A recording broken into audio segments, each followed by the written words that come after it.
आप सब पर सलामती हो। असद अली खान का लिखा हुआ है, वो जुल्म करते हैं मुझ पर तो लोग कहते हैं, खुदा बुरे से ना डाले मामला दिल का।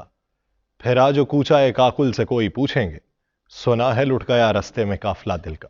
नाज़रीन, मैं हूं यासिर रशीद और आप मेरा व्लॉग देख रहे हैं। नाज़रीन, हमारा तो काफिला लुट चुका, हमारे तो रास्ते बंद हो चुके। हम तो वापसी का टिकट कटवा के आ चुके। अब हमारा जो बनेगा वो बनेगा, सो बनेगा, देखेंगे।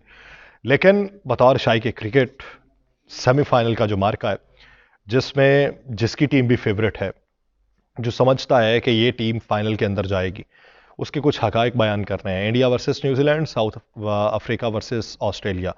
जो लोग ये समझते हैं कि इंडिया का साउथ अफ्रीका के साथ या ऑस्ट्रेलिया के साथ फाइनल होगा, या लोग जो समझते हैं कि साउथ अफ्रीका का या ऑस्ट्रेलिया का न्यूजीलैंड के साथ फाइनल होगा, तो उसके ऊपर कुछ बातें करनी है। ये मुमकिनात में से क्या हो सकता है, किसके प्लस पॉइंट्स क्या हैं, किसके वीक पॉइंट्स क्या हैं। इंडिया और न्यूजीलैंड के अगर मैच की बात की जाए, इंडिया को होम एडवांटेज बहुत ज़्यादा है।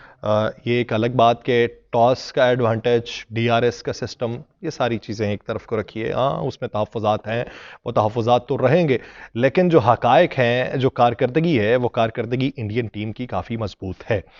सबसे पहले जो अगर देखा जाए, इंडिया चेज़ करने में माहिर है, और इंडिया अगर टॉस जीतेगा तो वो फील्डिंग का फैसला करेगा और बैटिंग की दावत देगा न्यूजीलैंड को। बसूरत दीगर अगर न्यूजीलैंड टॉस जीतता है तो वो भी सेम सिनेरियो से मैदान में उतरेगा कि पहले वो फील्डिंग का फैसला करेगा और बैटिंग की दावत देगा भारत को। अगर बॉलिंग देखी जाए तो बॉलिंग इंडिया की बहुत मजबूत है, टॉप ऑफ द लाइन उनकी बॉलिंग है, और पूरे टूर्नामेंट के अंदर उनके बॉलर्स की धाक बैठी हुई है, और सभी उनके बॉलर्स का तज़किरा कर रहे हैं कि भाई इतने इन फॉर्म बॉलर किस तरीके से हो सकते हैं कि जो आउट ऑफ फॉर्म भी हों, अब बेंच पे बैठ जाएं, फिर काफ़ी अरसे के बाद वापस भी आएँ तो उनकी फॉर्म उससे ज़्यादा बेहतर हो और इस तरीके से हो जैसे कि एक नया जन्म उनका हो चुका है।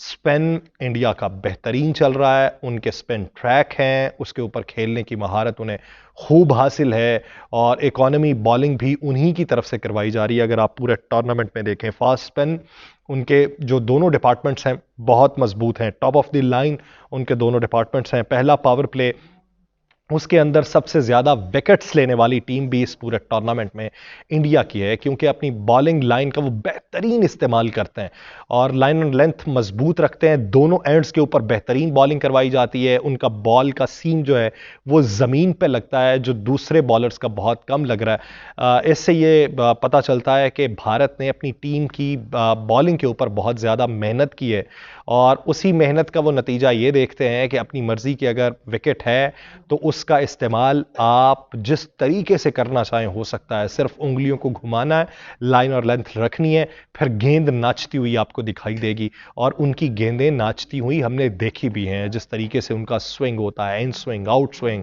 हवा के अंदर स्विंग, वो बेहतरीन उनकी तरफ से। वो बात उस पर बहुत बहस हो चुकी कि इनका बॉल अलहदा है, इसको इनको दूसरा बॉल दिया जाता है। उसके ऊपर तो दूसरी टीम भी अगर चेक करना चाहे तो हो सकता है। जो बुक का काम है, जो इस पे बैट का काम है, वो सबसे कता नज़र इंडियन टीम ने अपने ऊपर काम बहुत ज़्यादा किया है, उसको आप कता नज़र नहीं कर सकते या सरफे नज़र नहीं कर सकते। स्पिन की अगर बात की जाए, जडेजा की बॉलिंग बहुत इकोनॉमी बॉलिंग है जडेजा की, और जडेजा उस इकोनॉमी बॉलिंग में जहां पे एक बड़े स्कोर को रोकते हैं, तो दूसरी तरफ कुलदीप यादव जो हैं वो दूसरे एंड के ऊपर विकेट्स लेते हैं। तो ये बेहतरीन उनकी जो बॉलिंग है स्पिन के अंदर, उसका नाम इस वक्त वर्ल्ड कप के टूर्नामेंट के अंदर चल रहा है। अगर फास्ट बॉलिंग की बात की जाए, इकोनॉमी बॉलिंग बुमराह की बेहतरीन बॉलिंग, जिस तरीके से हमारे शाहीन शाह करवाते थे, लेकिन शाहीन शाह को हमने इंग्लैंड के मैच में एक ओवर में 20 पड़ते भी देखा, तो उनकी तो लाइनर लेंथ के हिसाब से तो उन्होंने तो परखचे उड़ा दिए, उनकी इकोनॉमी रेट को तबाह कर दिया। लेकिन बुमराह का अभी तक इकोनॉमी रेट हमने तबाह होते नहीं देखा। बुमराह जिस तरीके से बॉलिंग करवा रहे हैं, एक तो आउट ऑफ फॉर्म रहे, फिर उनके बच्चे की पैदाइश थी, एशिया कप में जब उनकी वापसी हुई, धमाकेदार वापसी हुई, और वही फॉर्म उनका अब तक चल रहा है। उसमें एज उनको अपने होम ग्राउंड्स का भी है। अगर शामी की बॉलिंग देख ली जाए, शामी की बॉलिंग दूसरे नंबर पर शामी बॉलर्स में शुमार होते हैं। शामी इस पूरे टूर्नामेंट के अंदर जिस तरीके से उन्हें बेंच से उठा के लाया गया, बहुत सारे लोग ये बात करते थे कि शामी में अब वो फॉर्म नहीं रहेगी। उसने बताया कि भाई मैं तो ऐसी ऐसी फॉर्म हिला के रख दूंगा किसी के वहमो गुमान में भी नहीं होगा। तो इसलिए उनके बॉलर्स में जो दो की बॉलर्स हैं शामी और बुमराह, तीसरे आते हैं सिराज। सिराज तीसरे पे नहीं, वर्ल्ड कप के टूर्नामेंट में पहले नंबर पे उनको आप गिरदाने, पहले नंबर पे दुनिया के बेहतरीन बल्लेबाजों में वर्ल्ड में पहले नंबर पे भी सिराज है।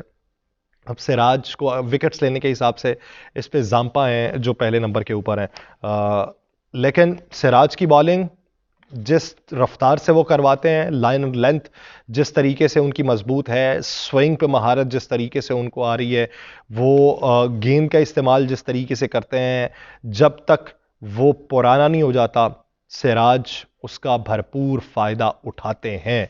और सिराज उस फ़ायदा उठाने वालों में अगले की जो कारकर्दगी है उस पर बहुत असरअंदाज हो जाते हैं। अगर इनकी बैटिंग लाइन की बात की जाए, इनके कैप्टन रोहित शर्मा एक बड़ा स्कोर जो है वो स्कोर बोर्ड के ऊपर सेट करने की महारत रखते हैं, तजर्बाकारी उनके अंदर मौजूद है। दूसरी तजर्बाकारी उनके एक्स कैप्टन विराट कोहली की है, जो उनके की प्लेयर्स में शुमार होते हैं, जो सेंचुरीज बना रहे हैं। 49 सेंचुरीज उन्होंने कंप्लीट की इसी टूर्नामेंट के अंदर, जो रिकॉर्ड बराबर हुआ सचिन तेंदुलकर का। अब वो उस रिकॉर्ड से आगे बढ़ने की तगोदो में है, तो वो उनकी कोशिश यही है कि जितनी जल्दी हो सके वो उसको मुकम्मल कर लें।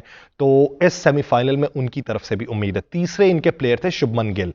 शुभमन गिल बहुत अच्छी फॉर्म में चल रहे थे, लेकिन शुभमन गिल जब एक दो मैचेस में बाहर होने के बाद वापस आए तो वो फॉर्म में दिखाई नहीं दिए। हालांकि शुभमन गिल का तकाबुली जायज़ा बहुत बयान किया जा रहा है कि बहुत अच्छी परफॉर्मेंस दिखाते हैं, नो डाउट बहुत अच्छी है उनके उम्र के हिसाब से, तो उन्हें अभी बहुत ज़्यादा क्रिकेट खेलनी भी है, तो बेहतरीन उनके बल्लेबाज हैं।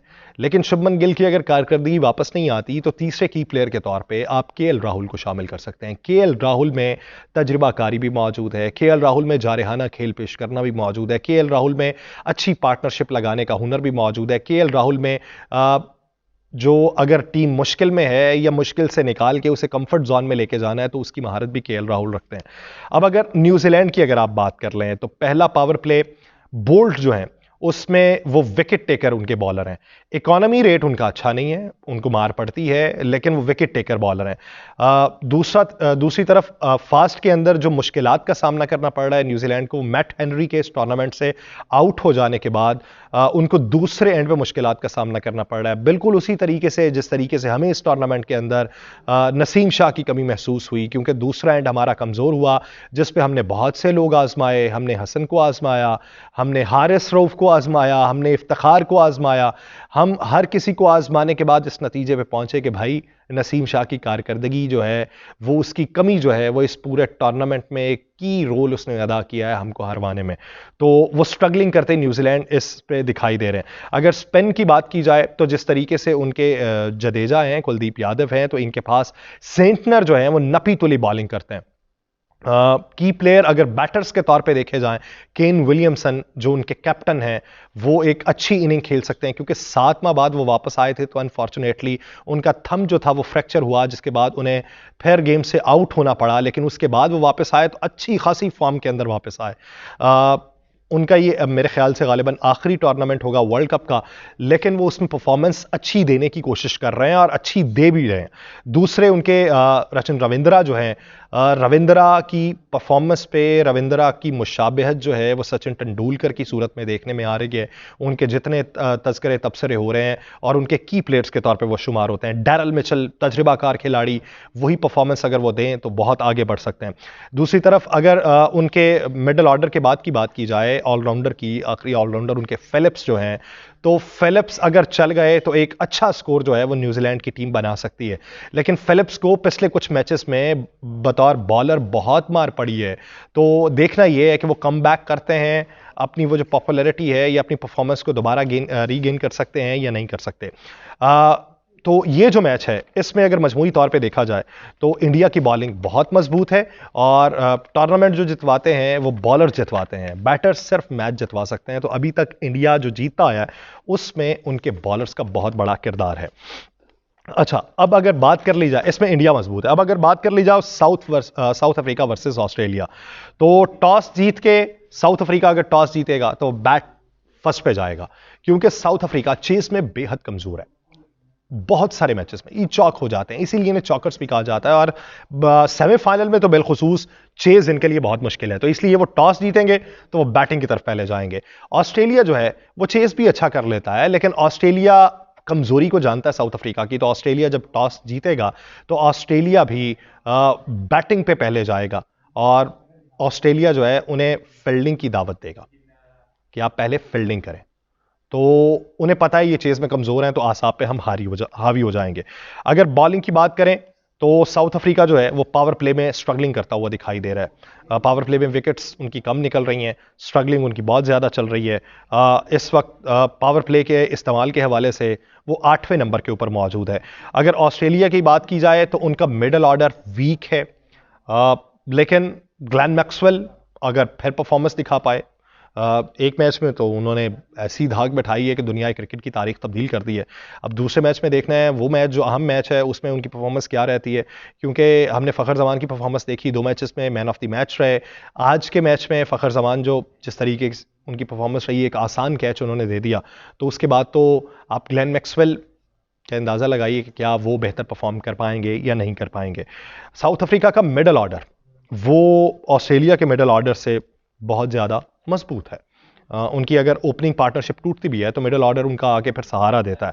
स्पिन अगर बात कर ली जाए तो दोनों बराबर हैं। मिराज अगर एक तरफ देख लिए जाएं और दूसरी तरफ जाम्पा देख लिए जाएं तो दोनों तकरीबन बराबर हैं, लेकिन जाम्पा इस इवेंट के अंदर टॉप विकेट टेकर भी हैं, तो गेंद बराबरी की है, लेकिन विकेट टेकिंग में जाम्पा की परफॉर्मेंस बहुत अच्छी रही है।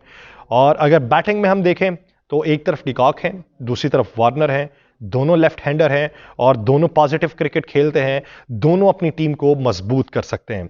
और अगर हम बात कर लें फास्ट बॉलिंग की ऑस्ट्रेलिया की, तो ऑस्ट्रेलिया के फास्ट बॉलर्स में जो स्टार्क को, मिचेल स्टार्क को अगर आप देखें तो मिचेल स्टार्क उनके हारिस ही साबित हुए हैं। इकोनॉमी रेट तबाह कर लिया उन्होंने अपना, और उसके अलावा विकेट नहीं ले पा रहे थे, बहुत मार उनको पड़ रही थी।